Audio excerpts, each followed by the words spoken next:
El chavismo ha devastado mucho más Venezuela de lo que lo habría hecho una guerra. Veámoslo.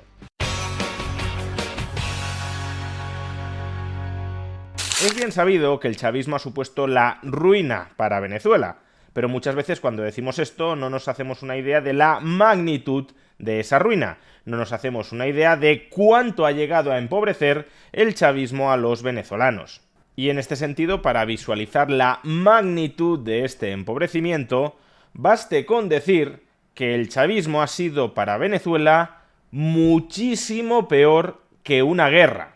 En promedio, los daños económicos que ha experimentado un país que haya entrado en guerra en los últimos 75 años suelen rondar el 13% de su PIB.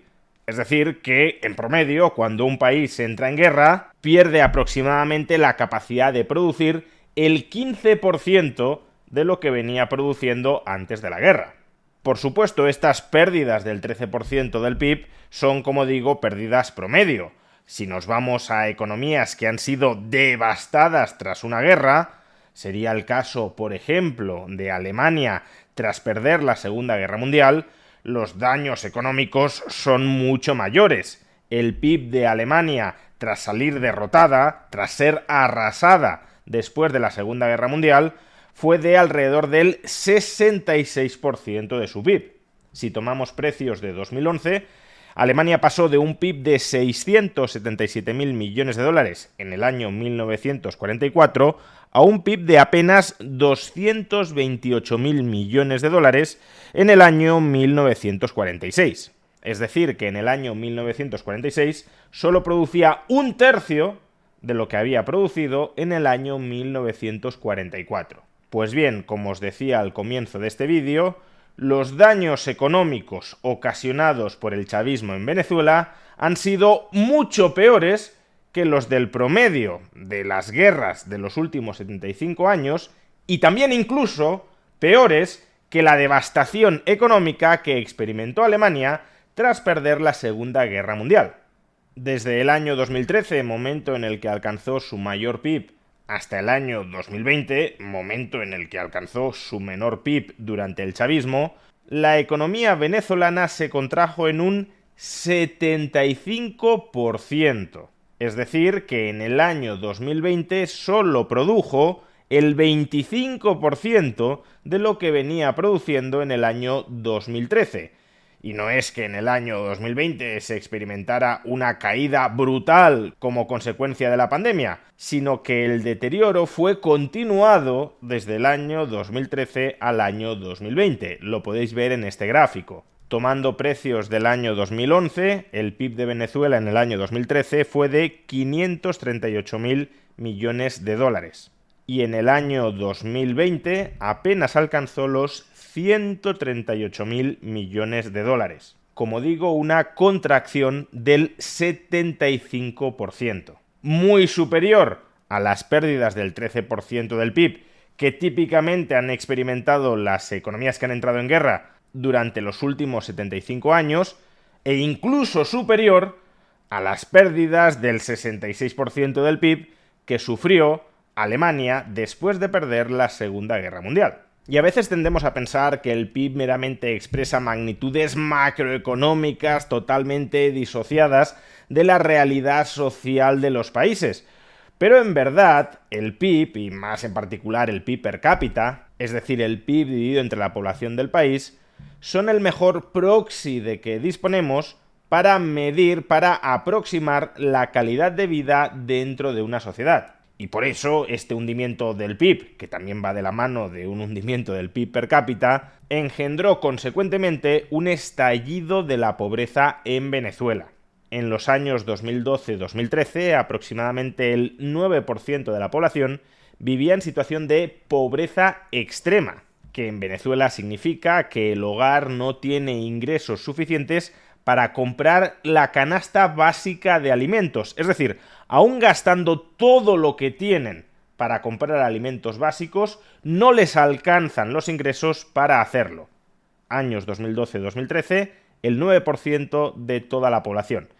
Y el 32-33% se hallaban en situación de pobreza. Los hogares pobres fuera de situación de pobreza extrema son aquellos cuyos ingresos sí les alcanzan para adquirir los alimentos que componen la canasta básica, pero con los que no pueden cubrir otros bienes y servicios básicos, como el suministro de agua, como la salud o como la vivienda.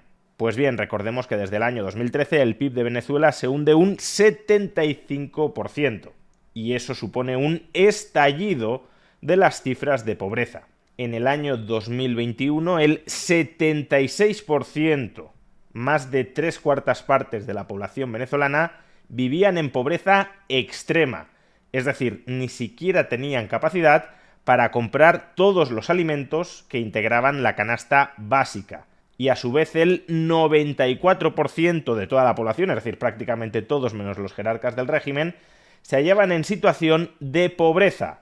Es decir, había unos 20 puntos de la población que no estaban en pobreza extrema, sino solo en pobreza, y eran aquellos que podían comprar los alimentos básicos, pero no mucho más.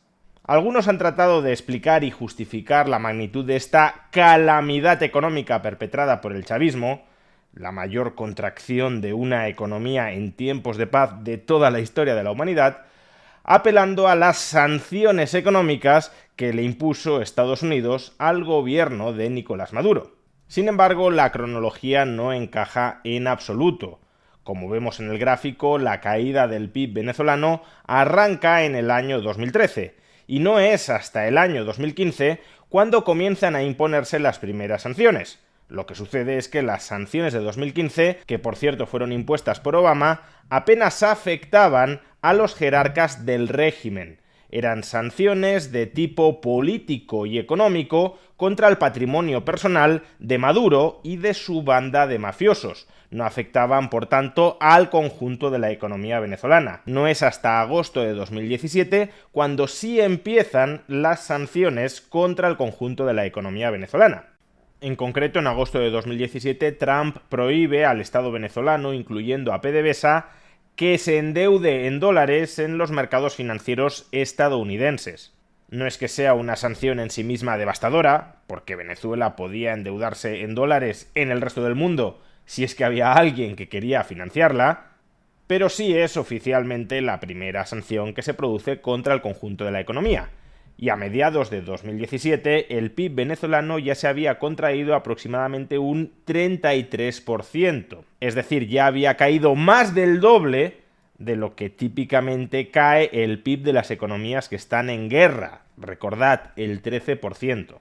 Además, antes de agosto de 2017, Venezuela ya estaba desahuciada de los mercados financieros porque su riesgo de impago era altísimo. Imaginad que en octubre de 2023 el gobierno de los Estados Unidos le impide a la Argentina peronista emitir deuda en los mercados financieros estadounidenses. ¿Cuál habría sido el impacto de eso? Absolutamente ninguno, porque en octubre de 2023 Argentina era totalmente insolvente y no podía emitir deuda en dólares en ningún mercado financiero extranjero, se lo prohibiera el gobierno de los Estados Unidos o no.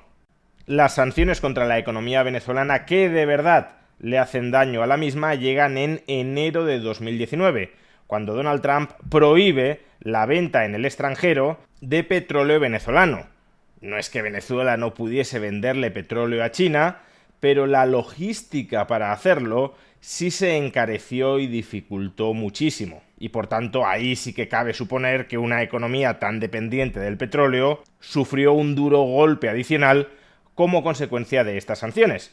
Pero es que hasta finales de 2018 el PIB venezolano ya había caído a la mitad. Por tanto, con diferencia, la mayor parte de todo el hundimiento de la economía venezolana es previa a las auténticas sanciones económicas contra Venezuela. Y además no todo el hundimiento posterior a 2018 es atribuible, ya digo, por entero a esas sanciones. Entonces, si la calamidad económica experimentada por Venezuela durante el chavismo no es atribuible en su inmensa mayoría a las sanciones económicas que le impuso Estados Unidos, ¿a qué se debió?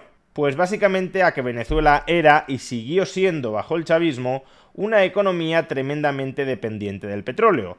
Cuando los precios del petróleo alcanzaron sus máximos históricos durante la primera década del siglo XXI hasta el año 2008, el Estado venezolano comenzó a ingresar ingentes cantidades de dinero que distribuyó masivamente entre la población para generar redes clientelares que le permitieran ganar al comienzo de manera democrática las elecciones dentro del país. Básicamente lo que hacía era comprar votos con cargo a las regalías del petróleo.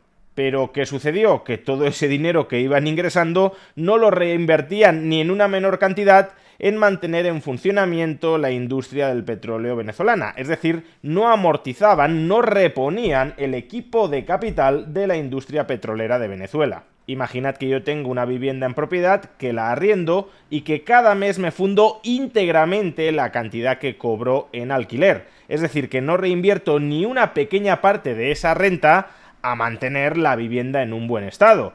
Pues conforme vayan pasando los años, esa vivienda se irá deteriorando hasta que se vuelva inhabitable. Y cuando se vuelva inhabitable, ya no la podré alquilar y no me proporcionará ninguna renta del alquiler. Pues bien, eso es lo que le sucedió exactamente a la industria petrolera de Venezuela. Y así, entre los años 2008 y 2013 sucedieron dos cosas. Por un lado, se desinflaron los precios internacionales del petróleo y por otro, la capacidad de producción anual de Venezuela se hundió precisamente porque el chavismo no reinvirtió en mantenerla.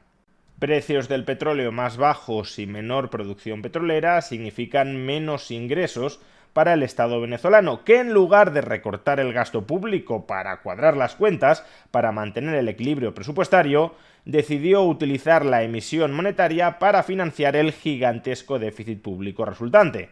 Como le habían caído los ingresos y no quería eliminar el gasto en redes clientelares que sostenía políticamente al sistema hasta que comenzó a hacer masivamente fraude electoral, y como además casi nadie quería prestarle al Estado venezolano, la única forma de financiar ese déficit, esa diferencia enorme entre los gastos del Estado venezolano y sus ingresos, era a través de la emisión monetaria, lo que dio lugar a la hiperinflación de los años posteriores, una de las mayores de toda la historia. Pero es que no contentos con esto, el chavismo trató de contrarrestar esa hiperinflación a través de controles masivos y generalizados de precios. Y claro, los controles de precios en un entorno hiperinflacionario lo que provocan es el hundimiento absoluto de la actividad económica. Si el valor del bolívar cae a una décima parte y el Estado te impide, te prohíbe que subas el precio de tus productos, porque el bolívar vale menos, pues entonces te quedas sin vender. Y si declinas vender, también declinas producir. De ahí que prácticamente toda la economía se viniera abajo.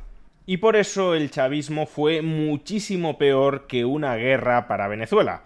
O más bien, en realidad, fue una guerra de la oligarquía, de la mafia chavista, contra el pueblo venezolano. Fue una guerra por parasitar a los venezolanos y por perpetuarse en el poder a través de la represión y el fraude electoral. Una guerra que se ha saldado no solo con uno de los mayores empobrecimientos de la historia de la humanidad, sino también con uno de los mayores éxodos de toda la historia de la humanidad. 8 millones de personas desplazadas huyendo de esa pobreza masiva generada por el chavismo. Y ahora, derrocado el tirano Maduro, los venezolanos, si el gobierno de los Estados Unidos no lo impide, tienen una oportunidad histórica para volver a ser libres y prósperos.